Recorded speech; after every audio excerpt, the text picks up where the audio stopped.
In this video, we'll be looking at cleaning and maintenance of your home espresso machine. A major difference between a home user and a professional cafe is the cleaning side of things. When you've invested money on a home coffee machine to produce great tasting third wave specialty coffee, the last thing you want is for the machine to become faulty due to not cleaning it properly. There are two main reasons for this. The first is that making coffee on a clean machine will lead to a nicer tasting cup of coffee. My mantra is a clean machine equals a clean coffee. The second reason is that a clean machine will improve the longevity of your coffee machine. Your coffee machine has many moving parts, and you want to keep them free from stale grinds and calcified milk as possible. In this video, I'll be covering the four main areas, two around cleaning and two around maintenance that you need to regularly address in your home espresso machine. The first part we'll be covering is how to clean your group head. We achieve this by doing two things, purging and performing a back flush. This is essential because a lot of residual coffee and grounds build up in the group head. If these linger around, they'll really affect the taste of your coffee and can cause issues with the machine. Purging means you run water through it before and after every shot. You should also back flush your machine regularly. You can do this by using the blind filter. It's the circular rubber piece that pops into the portafilter like this. Insert the portafilter into the group head and run a shot. This is designed to make the machine pressure on like it's brewing a shot. And this will flush all the water and residual grinds through the machine into the drip tray, cleaning the group head and the internal pipes. Note that if you have a Bambino, this process isn't required as the cleaning is all inclusive in the one process.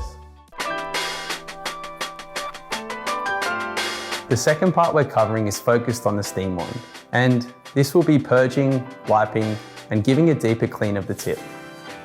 Your machine is designed to expel extremely hot steam at high pressure from the tip of your wand in order to produce sufficient microfoam.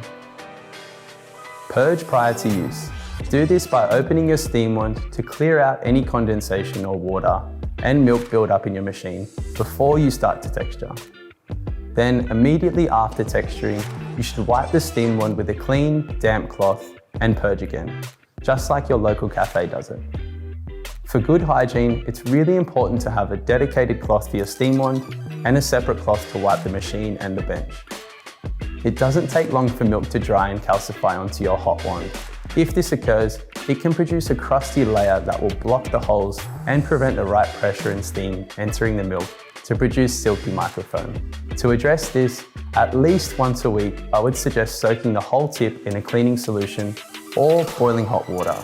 You can even use the milk jug for this part. To clean the wand tip further, remove the tip from the end and using the cleaning tool provided, poke the holes that might start to get blocked with crusty milk. A good motto for cleaning the steam wand is to soak, then poke. Now, if you have one of our automatic milk texturing machines, returning the steam wand to the home position after wiping will prompt an auto purge function. To summarize, you only get the best and consistent milk texture to produce beautiful latte art when you keep the steam wand clean. Part 3 and my first maintenance tip involves the water filter. We have two types of filters in our machines that vary depending on the model. One, a Clarisfist filter, and two, a charcoal filter. It makes sense that the cleaner your water, the cleaner your coffee. Most of our machines come with a water filter located inside the water tank to reduce impurities, scale content, and excess minerals from entering the machine. Our water filters have a 3-month lifespan, so changing the water filter regularly every 3 months will ensure your machine stays clean and coffee taste stays consistent. Depending on the hardness of the water that is being used in the machine, you may need to replace your filter on a more regular basis to avoid frequently descaling. The fourth and last part that we're covering today is descaling. Now you probably know about descaling your kettle. Your coffee machine is no different. Over time, mineral deposits and scale build up on the machine's boilers and internal water paths. The length of time depends on the hardness of the water in your area. The harder the water, the quicker the scale will build up. So, like the water filter, when the machine displays descale, or per the guidance for your product and region in the instruction booklet, follow the instructions to descale your machine. It keeps everything clean and running smoothly. If you don't descale the machine, it may eventually clog up and stop working, so best to do this when prompted. As a rule for cleaning of domestic machines in home, where say 2 to 5 cups of coffee are made a day, some things should be cleaned every week, like the portafilter, the steam wand, group head and drip tray. Others we recommend cleaning every 2 to 3 weeks, like your grinder and your water tank.